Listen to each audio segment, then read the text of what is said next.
คนนั่นอยู่บ่คนแบบว่ายังโสดยังหยังมีอยู่บ่พอสิติดต่อตู้พายน่ะ อันอยู่พุ่นนั้น อยู่พุ่นนั่น บ่อื่นอื่นโลด ต้องติดต่อให้ตู้พายได้แบบนี้ ก็ติดต่อแล้วก็ไปโลดก็บ่ได้ยาก เอาแล้ว บ่ได้ยากดอกนั่นน่ะอันเรื่องอยากได้น่ะบ่ได้อึดได้ ตัว บ่ พายหูแล้วบ่เจ้าเอาเมียนี่ ฮะ เพิ่นหูแล้วบ่เจ้าเอาเมียนี่ สู้พายบ่ ยันยังบ่ทันฮู้ ยัน เนาะ บ่จับดอก เออ โทรศัพท์ก็ตาย เออ โทรหากับ เออ ติดต่อบ่ได้แล้ว แม่ติดต่อหาเพิ่นบ่ได้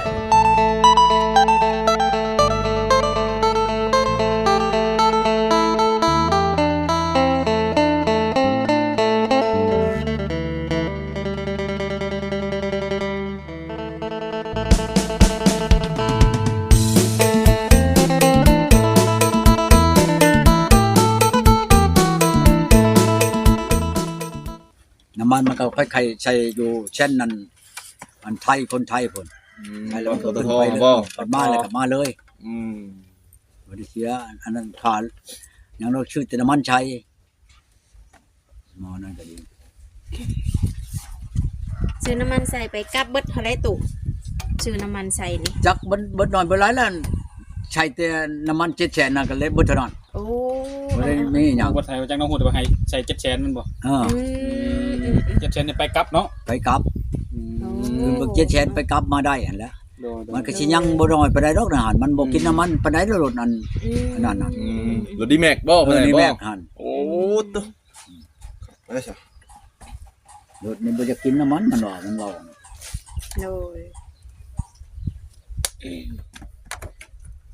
ไปมันกับเมียมันแต่โตนี่ก็น้องชายนี่แล้วก็ไปกับเที่ยวเออตะกี้ว่าน้องชายเมียเก่าหั่นแน่ว่าสิไปนำกันบัดนี้มันคาแล้วเลยบ่ได้เอาไปไปแต่โตนี่5คนเนาะไปมื้อนั้นไปแล้วก็สบายอยู่ดอกเขาว่าสบายอยู่อันนี้คือกันแล้วนี่ แต่เงินคำแก้วบ่มีก็ยาแต่เดี๋ยวเอางัวนี่2โตขึ้นไปแล้วก็ไปมอบให้เขาเลยก็แล้วนี่ยันใดก็ให้เขาก็เอานี่นะเงินนั่นอันนั้นนั่น ถ้าไปซื้ออยู่พุ่นมันแพงบ่ตัวจานงวน จังหวะนั่นแหละจักสิแพงจักสิถึงเฮาบัดมีอยู่เลยจักเอาไปลูก เออเอางูในคอนี่เลยบ่ไป บ่งัวเขาชื่ออยู่บ้านห้วยเมา เออตัวจะซื้อตอนนั้นนั่นบ่ เลยถามแม่เฒ่าเฒ่านี่นั่นอันแม่ถูกลูกค้านั่นแล้วน้อยก็เอาบ่หากลูกจะไปไกลเนาะเอาแล้วเอามาโลดเราอ่ะเพราะมันแล้วฮีดลูกเอ้ยเอามาให้มันแล้วโลด บ่ให้มันแล้วดีเขาเนาะ มาให้กูภาคกันกันคือแม่นี่จะย่ำใดก็ได้ดอกหากเขานั่นคุ้มอยากได้อยากกินแล้วเอามาให้เขา แม่และฮีดมีคือกันเนาะพ่อใหญ่ หืม ฮีดข้าพเจ้ามีคือกันหั่นนะ ที่ดอกเดี๋ยวเขาอยากได้ให้มัน อยากได้ในเดือนนี้แหละเขาอยากให้มันความเดือน6นี่นะได้แต่ว่าทั้งเบิ่งบัดลูกกันฝากเงินมาให้เลยก็หลานนี่ฝากมาเอาคุบไปแล้วนะ บอกพ่อใหญ่อันนี้ฮะตัวมันเพนี่สิประกอบให้มันแล้วช่วงอันนี้บ่ช่วงที่แต่งงานนี่บ่ มันแล้วบื้อนี่เขาสิมามั่างนี่ อืม มั่างแล้วเขาก็สิเฮ็ดต่อแล้วบัดนี้ เดี๋ยวหน่อยผลงานแต่งงานยังนั่นโดขึ้นหอบ่ขึ้นตัวนั้นบ่ขึ้นหอนี่ โยแล้วแต่ ตัวนั้นได้พ่อใหญ่เออ ลูกหลานแล้วนี่ก็จะเฮ็ดมันทันนั่นนี่แหละทันบัดผูกแขนนี่แหละ มื้อเดียวฝนตกก็บ่แลสิไปชนตัวพุ่นแล้ว เอา พ่อใหญ่ แล้ว อืม และตัวนอกตัวบอลอันนี้น่ะก็สิไปอันนั่นเถื่อว่าเขาเฮ็ดกินพ้นตัวก็สิไปอยู่หั่นแล้วเนาะ แม่นเลยครับพ่อใหญ่ สบาย เร่งได้พ่อใหญ่เร่งได้ นั่นแหละจังหวะนั้นบื้อนี่เข้ามาน่ะเหมาะบื้อแล้ววันนี้นะอันเขาเฮ็ดนาเฮ็ด อืม อันนั้นหมอนั่นน่ะแล้วมื้ออื่นแล้วเขาสิฮุบมาพี่ จัดแบบเร่งด่วนเลยเนาะบัดนี้เนาะ เอาแล้วบ่ด่วนสิได้มันอันนั้นแหละ อืม แต่ว่าบื้อนี่ลูกชายก็สิมาเลยจับไก่เยอะจาก2โตมันนี่แมลงนี่ บ่พ่อใหญ่งัวนี่เตรียมแล้วบ่งัวนี่เตรียมเรียบร้อยแล้วบ่ เอ้าชื่อแหละเด้ เอ ชื่อสิชื่อมาเลี้ยงงัวนั่น บัด แต่สิเอาขึ้นให้แม่เฒ่า โอ้โอ้โอ้ อันโตในเฮือนนี่ช่องโตน่ะสิเฮ็ด ขา ควัน อยู่ ไป นี่เลย นี่โอ้ปอตัวพอเพชรก็บ่แหละสิบ่ได้มาข้างคืนอยู่นี่บ่ กลางคืนอยู่ บ่ แล้ว ได้ใหญ่ได้เว้าแหละ บ่ใหญ่บ่ ลูก ใหญ่ พี่กายนี่ได้หักได้น้องแล้ว ธรรมดาเด้ปีกายนี่ฮะ ผู้นี้กำลัง หนังอ่อน กำลังอ่อนนะ เอ้ย เสี่ยวพี่อ่ะเนาะ กลม เออกลมๆ ก้อ เข้ ย ม ค ๆ ม เลย น เนาะ มแซ่บ่พ่อใหญ่ อืม ก้อยคมนมแซ่บ่ แล้วแต่แล้วลูกหลานเฮ็ดอันใดก็เฮ็ดมอบให้เลยเนาะ อืม แล้วแต่ผู้ที่เฮ็ดเด้อแล้วก็ยา มีบ่เหล่าขาวบ่ใหญ่ โยวันก็สิมีแล้ว โอ้มันต้องได้แก้เลยเนาะพ่อเพชรเนาะ เออออกเอาอยู่อัน บ้านนั้นพินเหนือนี่แล้ว กบสุด จาก ซื้อตุกน้อยบ่หรือซื้อตุกชาวลิตรเลยพ่อใหญ่ โยเอาโตะเอาวางเช้าลิตรนี่แหละเนาะ เออ เอากระตุกใหญ่แล้วแล้วมา เลยมาคอย เนาะยาว ให้สิตุกน้อยเอาเนาะพ่อใหญ่เนาะ วัดนั้นหมอนผู้นั่นน่ะบัดหมอมันชับมันเรื่องกันตัวนี้นั่น ไผพ่อใหญ่ ผู้ไปน้ำมื้อนั้นแล้ว ไผ คน น่ะ ในบ้านนี่แหล้ว เขายังจมหาอยู่หมอนี่นั่น โอ้ เรื่องกินเหล้าเด้อขนาดเขาพ่อ โอ้ เก่ง โอ้ ๆเก่ง โอ้ ซ้ำกินน้ำบ่ตัว ๆ จั จะ ง กินน้ำ เป็นหนึ่งในหมู่บ้านแล้วบ่พ่อใหญ่ ป๋อตัว อันโจกกัน เนาะ ง่วงนั่น อืม โจกง่วงเขาจับง่วงนั่น เหล้าอันไหน กระบได้เต็มดอกครึ่งนะแต่ละเถื่อมันกินนะผู้ที่ไปน้ำนั้น สมกิน น น้ อนแม่บดมันบ่ได้เป็นอย่างเฉยอยู่เก่งๆหมอนี่เขา เอ เอิ้นจ่าย อคือเบาแหล่นี่ลงแต่จอกบิดตะบิดแล้ว จอกแรกจอกแรก แจกแรกแล้ว คอยเฮาคอยนั้นบ่ได้กินน้ำเขาแล้วเขาว่าเพิ่นเขากินข้าวกะหรี่ได้ บอกพ่อใหญ่สิจัดใหญ่บ่ บ่ได้ใหญ่ได้ คนในบ้านนี่หาหลายคนบ่มานี่บ่ ก็หลายแล้ว ผู้แขกผู้สาวมีบ่พ่อใหญ่ โยกมันก็สิมีได้แต่เขาเลยเนาะ เขาอยู่นึกอยู่บ่ผู้สาวฮะ พอได้มาพรลำวงน้ำเนาะ บ่แพทย์ คือ สิ กัน มา เขา เขา เอา เล เมีย ย แล้วในเรือนนั้น เออ เขาใหญ่เขาว่าเอาหมูเนี่ยเด้อว่าซั่น อืม หมูมัน แต่งัวเนี่ยก็อันนั้นอยู่แล้วจะกินหมูเขาไปเอาเลยเด้อบัดนี้ว่า เจ้าจะไปเว่าในนั้นเดี๋ยวจะไปเลือกกินหลายได้ด้วยว่ะ แล้วทั้งสองเลยบ่ตุ มันยันมันบ่มีหมูนะ เออ กันงัวนี่สิมันมีแล้วงัวน่ะบ่ว่าอันบ่ว่างัวผู้อื่นเอางัวในเฮือนตัวเองนี่แหละทรงเถิกกว่านั้นน่ะอันงัวสิไปมอบให้เพิ่นน่ะงัวชื่อว่าสิมาเลี้ยงแล้วน่ะก็ดี แต่ในเร็วๆนี่อีเนาะไปในเนาะไปแบบไวๆยันฝนตกบ่ เออเอาไว้นี่แหละบางเทื่อก็สิเฮ็ดอยู่พี่ แล้วพี่จังสิขึ้นไปก็มียังเว้าบ่ได้ เอา ของมันมีแหละเบิดได้เด้ก็สิไปให้เพิ่นก็ไม่ได้มีแล้วเฮ็ดพี่แล้วก็ฮุบแต่พี่ขึ้นไปให้เพิ่นแล้วก็แล้วมีหยังคิดนี่นั่นนะ โอ้เอานั่นแล้วเนาะพ่อใหญ่เนาะ เออของว่าการเฮ็ดงานตัวเองกับมันงัวตัวเองอยู่ในคอก มันได้แหละ มีหยังอีกมีแต่ช่างเอาแต่เบียร์เหมือนบ่เหล้า บ่พ่อใหญ่ เท่านั้นแหละ แต่งอยู่นี่แล้วบ่จังไปพุ่นนะ คอยว่าอยากเฮ็ดนั่นแหละ โอ้ เดี๋ยวนี้ อย่าลืมพ่อแพทย์กับเบาแหล่ได้พ่อให โย ญ่ ไผจะลืมจะคนบ่ ที่ขึ้นไป เจ้าคุณลงมาวันนี้แม่นได้ไปบอกเพิ่นนะ ฮะ บ่บอกเขาก็โทรเอาโลดแหละ เลย มื้อนั้น บ่แหล่สิกินงานแต่งอยู่ในอิ่มแล้วสิไปกินอยู่ผู้ต่อ แล้วแต่เด้ออันนี้นะ โอ้ยนั่นเด้พ่อใหญ่เอ้ย ถ้าว่าเพิ่นน่ะผู้จะไปน่ะแข็งแหงอยู่บ่เท่านั้น เย็นๆเหล้าอะไรก็พ่อพ่อใหญ่บ่ ไว้ ว่า นี่ก็เว้าไปเป็นชั่วโมงได้บ่แม่นว่าเป็นมื้อเป็นคืนได้ ได้พ่อใหญ่ได้อย่าไปไปซั่นแหละ ได้อยู่ได้อยู่แบบนั้นเนาะไปกลับนี่ คนขี่รถวิโก้ไปได้พ่อแพทย์ ตัว มันสบายมันอันนั้นน่ะก็แปลว่าไปมอบให้เขาเลยก็กลับนะดิ นั่นแล้วนั่น บ่ แหละ กินนะอยู่นำเขา กูอยากไปโดนบันไดพ่อใหญ่ เขาจะเฮ็ดได้ก็อย่ามัน แม่แม่ เขาจะเลี้ยงก็เลี้ยง เขาจะเฮ็ดได้ก็ตามเขาสิฆ่ากินเบิดก็อย่าเขานะเรื่องเอาไปมอบให้เขา บ่พ่อใหญ่ชื่องัวแต่พี่บ่งัวเป็นแต่พี่ไปพุ่นบ่ เออ มันสิบ่เสียคือหมูบ่พ่อใหญ่ โอ้แล้วค่อยจังว่าสิเอาบ่เอาไปได้รถอันรถวิโก้นี่สิเอาฮุนไดได้ขึ้นไป โอ้ เพราะมันสูงเนาะอันนั้นมัน แม่นๆ เพื่อนมันนั่น โดย รถวิโก้มันจะต่ำเนาะพ่อใหญ่เนาะ มันต่ำ ทางมันยาก มันโดนได้ ทางมันได้ อืม ทางยากเนาะพ่อใหญ่เนาะ มันทางก็ยากเนี่ยเดี๋ยวรถ คือไปกับพ่อใหญ่ตัวนั้นรถจักรน่ะจนยกล้อจนยกล้อ เจ้าไปยังว่าไปตัวนั้นได้นี่ โอ้ บ่ค่อยไปลัดพี่ได้เชตะม่วงพี่ได้ขึ้นเชคำจีพี่ ก็ ได้ ได้ทางดีกว่ากันพ่อใหญ่ บ่ได้ดีแล้วทางแดงนี่แหละ ธรรมชาตินี่แหละ ทางมันดีกว่าทางเข้าไปป่ะดีกว่าทางบัดปอป่ะ ใครกว่าบัดปอ คิดว่าสิหา ใครกว่าตัวนั้นหลายที่สุดแล้ว ว่าบ่เลยไปจนยอม มี เลย มีห้วยมีห้องแล้วตัวนั้นก็ดีครับ โอ้ แต่ว่าขึ้นสบายลมสบาย นี่ บ่ค่อยบัดเอารถกัน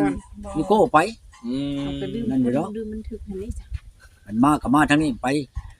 ขึ้นเบิ่งไปแม่นบ่จะเช่าผู้ที่11โมงบ่ค่อยฮอดพุ่นได้มื้อนั้นน่ะ โอ้ รถวิโก้ไปได้ โดนเติบใช้เวลาโดนเติบเนาะพ่อใหญ่เนาะ ก็ตั้งกล้อง ไปมันบ่เช่าหลายบ่อนเด้บัดนี้ดงเห็นก็เช่ากินเขา โอ้ ผมบ่ได้กินข้าวเช้าเด้ อื มองแต่ดงเห็นไปเผาอยู่พลานนี้บัดนี้ชื่อ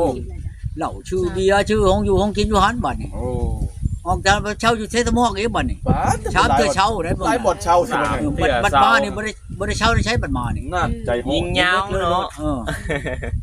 บ่พ่อใหญ่ยามมานี่ก็เมียก็ขึ้นรถวิโก้นำกันเบิดบ่นั่นน่ะบ่หรือว่าจ้างรถโดยสาร บ่แล้วก็ขึ้นน้ำกันเบิ่นแล้ว นั่งแยกข้างกันไหนบ่ได้ คนบ่ได้หลายเด้ โอ้โอ้ มุค่อยหาเนาะ เจ้าเจ้า เขาเจ้ามาชามก็8คนซื่อ นั่งทางล่างนำไปแน่บ่ มุค่อยพี่นั่งทางหลังกับเมียมุค่อยกับอันลูก แล้วทางหน้าแล้วไม่เท่าหน้า ทางหน้าไม่เท่ากับอันช ชุมจะเพ้อเขาแล้ว เสียดายบ่เละบ่ได้ไปจิถ่ายเอาตอนพ่อใหญ่นั่งข้างหลังมาเนาะนั่งกระบะมาปอตะจมูกควยไปควยมาอยู่เนาะทางเนี่ย น้องเช้าคนนึงมาน่ะแล้วก็ป้าของเมียเอ้ยแม่เฒ่าคนนึง โอ้ กับแม่เฒ่ามาแม่เฒ่ายังนมมาเลยทำมาแล้ววะนี่ แม่นเลย แม่นยังหนมอยู่ แม่ นะตั เฒ่าว นะ แล้วแม่เฒ่า เออ เฮาเบิ่งคือสิคนยังแข็งแรงอยู่ได้พ่อใหญ่ อายุ5สิไปเฉย อ่า อืม แดงเป่ง คัน ๆเนาะ เว้าแล้วนั่นเมียคอยอันตู้โฮมนั่นเฒ่ากับผู้นี้ เอียงแรงบ่ เฒ่า ได้ กับแม่เฒ่าคนนี้ แดงเป่งๆอยู่เนาะ บ่เลยเอียงแรงเป็น ผู้นี้ ผิว ผู้นี้น่ะ เรา ชีวิต บ่แม่นปาก ชี บ่ วิตปี ชมแดงเนาะ ชุบแดงเกี่ยวน้ำหมากดิ เราโอ้ คุ ย ณจานมีคนนั่นอยู่บ่คนแบบว่ายังโสดยังหยังมีอยู่บ่พอจะติดต่อตู้พายน่ะ อันอยู่พุ่นนั้น อยู่พ้นนั่น บ่อื่นอื่นโลด ต้องติดต่อให้ตู้พายได้แบบนี้ ก็ติดต่อแล้วก็ไปโลดก็บ่ได้ยาก เอาแล้ว บ่ได้ยากดอกอันนั้นน่ะอันเรื่องอะไรอยากได้น่ะบ่ได้อึดได้ ตู้ บ่ พายฮู้แล้วบ่เจ้าเอาเมียนี่ ฮะ เพิ่นฮู้แล้วบ่เจ้าเอาเมียนี่ ตู้พายบ่ ยันยังบ่ทันฮู้ ยัน เนาะ บ่จับดอก เออ โทรศัพท์ก็ตาย เออ โทรหากับ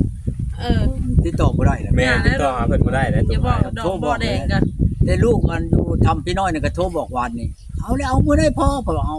หาเอานี่แล้วอะก็ลูกเช้าผู้ลูกเช้าพกแล้วก็มาวาน ลืมแล้วบ่พนันกันกับประตูพายนะผู้ใดสิไปได้เมียก่อนไผนะ เออ เพื่อเพิ่นเสียงัวให้พ่อใหญ่ได้ตัวหนึง อันนั้นเพิ่นดังเนาะ แม่นแล้ว เออ เออ พนันกันงัวคนละโตผู้มื้อใดบอดนี่บ่เพ่พ่อใหญ่เนาะก็แม่นพนันกันนี่แม่นชื่อว่าเสียให้พ่อใหญ่ เสี นะ ยโรดเสีย เสีย โร พ่อ ด ใหญ่ก่อนนั่นน่ะเห็นใครเนี้ยพ่อใหญ่พายเพิ่นบ่รับปากเนาะ แม่น ฉันเจอไม่ยั้งเนาะงูเพิ่น แม่นแล้วบ่ยังแล้วได้เสียแล้ว อันนั่นแหละจังหวะบ่เฮานั่นก็ว่าเป็นหยังจะว่าคือว่าปะเอาปะเอาไผคิวนำคันลูกก็คือมาวันนี้โอ้ยดีใจเด้พ่อเอ้ยดีใจพี่ชาเขา ลูกจนดีใจ เอา นะ ดีใจเจ้าได้ผู้อยู่ผู้เบิ่งผู้แย่งเจ้านี่แหละ โอ้ แต่เฮาน่ะก็บ่เป็นลูกอยู่แล้วครับ แต่บ่พอได้บ่เบิ่งเจ้า อืม สิได้จะเจ้ามีผู้เบิ่งผู้แย่งแล้วก็ดีแหละแล้วก็มาบอกแม่นมเพิ่นอีกว่านี่อยู่นํกันสุไปเมื่อไปมาได้ว่าซั่นน่ะ อืม สิไปใช้เราอ่ะเอาย่านว่าเจ้ามาแล้วบ่อันนั้นโอ้ยคันบ่มาแล้วค่อยบ่มาว่าซั่นน่ะพุ่นนี่น่ะ อืม แต่บ้านพุ่นโลดค่อยได้มาแล้วก็คือมามันว่าซั่นน่ะ โอ้ บ่นั่นดอกบ่เป็นหยังดอกเราอ่ะพี่น้องตามจะทู่แล้วพุ่นลูกสาวอ่ะให้ว่ามาเป็นมาแม่เอ้ยไปเล่นมาแล้วค่อยค้าแล้วว่านํแม่นํพ่อค่อยนี่คือว่าเว้าเบิ่งหนึงแหละคือว่าเราเป็นคนบ่ดีบ่ดับบ่นะเพิ่นผู้นี้ว่าเราก็ฮักแพงเขาอยู่ อืม สิดอกนั่นแหละแม่ก็โทรมาแต่ละมื้อเป็นได้อยู่ได้ว่าสิเป็นพี่เด้อเราอ่ะ อ๋อ อยู่น้ำเดียวอยู่เราอ่ะ โอ้แสดงว่าแม่ก็โทรมาหาซุมื้อได้นี่เนาะ กูมื้อ ยันลูกอยู่บ่ได้ว่าซั่น ยันลูกบ่อยู่บ่ได้นั่นแหละ โอ้ต่อลูกบ่อยู่สบายอยู่ได้อยู่ดีมีแฮงอยู่บ่กลับแล้วว่าซั่น สิยากไปจังเนาะบ่มีไผ แม่น อยู่ช่องคนชำกันกับมันอันนั้นแหละมันก็เบิดเท่านั้นละว่าคน มีแต่ตู้จานเท่านั้นได้ มัน เผาจัดได้เอาผู้มาอยู่น้ำอีกได้บัดนี้นะ จัดยังกันเนาะ เอาจัดยังแล้วเอา โอเค มาอยู่น้ำเนาะตู้จานเนาะ แม่มาอยู่นำแบบเผาจัดยังเด้บ่เลยงง แม่ แล้วบ้านนี่ บ่ให้กลายปีหน้าได้ตู้จานว่ะ อืม อยู่ไกลเดิน3มีหามเดิน4นะพ่อใหญ่ ยังว่าแหละ บ่เข้าใจ คำว่าสุขภาพ พ่อใหญ่ร้านขอถามเลยพ่อใหญ่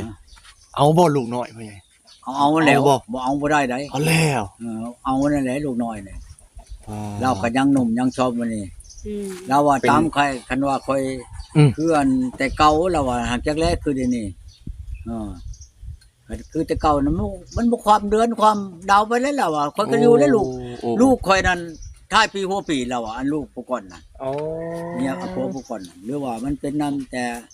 อันนั้นบ่เว้าบ่ได้แล้วเราอะ เป็นได้ คน อัน หัวเราอะ ตู้จานได้ถามรายละเอียดข้างในบ่ป้ากันย่าห้างแต่โดนบ่กับลูกกับผัวเก่าหั่นนะ โอ้ย5 ปีเลยเด้ โอ้ แล้วก็เป็นบ้าจำ แม่เฮาย่านเขา ผัวน ำ ก็ นี่ เป็นบ้าจำได้นี่นะ โอ้ เป็นบ้าน้ำอันนั้นแหละ โตเดียวนั้น บ้าน้ำเชติสอันนั้นแหละ โอ้ อยู่ในวัด โอ้ อยู่วัดบ่พ่อใหญ่ วัดจัก เลย กินน้ สั่งว่า ำยาคู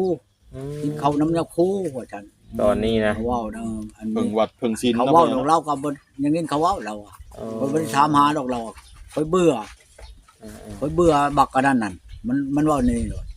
แค่เบิ่งเทิงนี่มัน กระปั้นมันเห็ดขาดออกเล่มหนึ่งได้หันว่าสิไปใช้ให้อยู่ ลึกเลยเนาะ มื้อเลยจะไปเชื่อแก้วนะ ฮะ มื้อเลยจะพาเพิ่นไปเชื่อแก้วนะ จะว่าแล้วบ่เฮิงแล้ว มื้อเลยมาเข้า ก่อน เนาะ ก่อนเข้างานแต่งเนาะ เล่มหนึ่ง1,000บ่ได้ ใส่แขวทองบ่พ่อใหญ่หรือว่าแขวธรรมดาเฮานี่ ธรรมดานี่แหละ1,000ก็ดีมันยังดอก บ่พ่อใหญ่บ่ได้หาสมุนไพรมาต้มอีกบ่พ่อใหญ่บ่ให้ได้อะลีเด้พ่อใหญ่เอ้ยบ่แลอยากเห็นหน้าร้านหน้าหยังเลยแล้วเดี๋ยวนี้ ได้ เออ ได้อยู่ดอก เดี๋ยวนั้นเลยพ่อใหญ่ ได้อยู่แล้ว ฮะ มันยังหาจมุนดอกอยู่ในเนื้อหนังเมืองชางเฮานี่ก็ได้อยู่แล้ว อ๋อ บางเทื่อบ่แลก็ชวนพ่อใหญ่ได้ผลบ่แลก็ยังเอามาต้มกินน้ำได้เท่าใดก็สิปองคายเอาได้พ่อใหญ่ทางบ้านได้อีได้บ่แพทย์บ่อยากได้บ่ อยากได้อยู่แฟนก็ได้ ปลาตัวซีโดนแล้วเนาะวันนี้ ชาละน้อยเด้บ่อยากได้บ่ชาละน้อย ห้า ได้อยู่ชาละน้อยมีแต่หัวเนาะมันจะบ่อยากได้แล้ว มีดจัดเบาหนอมนี่เอามาแง้วมามัด อืม ไว้แค่นี้หนอมพอได้หมูกินนำ ต้องทำใจไอ้น้องมานะเพิ่นนัดตั้งแต่4 โมงเช้าฮอดวัน มื้อนั้นก็จนค่ำได้จังได๋มื้อเลยนอนอยู่ในนี่แหล้วผู้เจ้ามื้อเจ้ามาน่ะนอน รับบ่ เอารับมาแล้วนอน บรรยากาศมันได้เด้เนาะ มันเพิ่นว่าเพิ่นสิมื้อเด้อมื้อเด้อดูเด้อเอาหิวนอนบ่ได้ใส่ถามเพิ่นนั่น อ่า เอาบ่ได้นอนใช่เด้อนอนอยู่ในเฮือนแล้วมาก็นอนน่ะนอนเราเคยนอน อืม บอกก็เดี๋ยวหิวมาทานแต่บ้านแต่บุญแต่ทานบ่เราอ่ะว่ะนี่แหล้วก็เราบ่ได้ลงมากับชัวฉันว่าสิมันคนบ่คือเฮาไดคน ถามมือแต่งเนาะพ่อใหญ่เนาะ ก็ขึ้นไปเว้าเนี่ยโอ้ยคนบ่ไปได้ แสดงว่าอยู่พุ่นนี่อยู่แต่แบบบ้านๆเนาะบ่เห็นคนหลายคนหยังบ่ได้ออกกล้องหยัง เนาะ อยู่ในป่าในดงในผู้ในดอยบ่ เออ